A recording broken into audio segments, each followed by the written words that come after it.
इब्तिसाम, इधर आओ बेटा।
आपको तो मैंने 20 रुपए दिए थे ना, ये चीज कहाँ से है?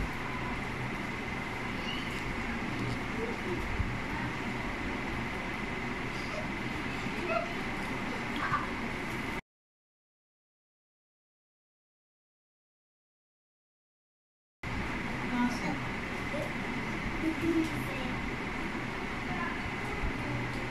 एंगल से काम नहीं करता, ठीक है? तौबा निकालो, आइंदा ऐसे काम। ये दुकान वाले को वापस शाबाश।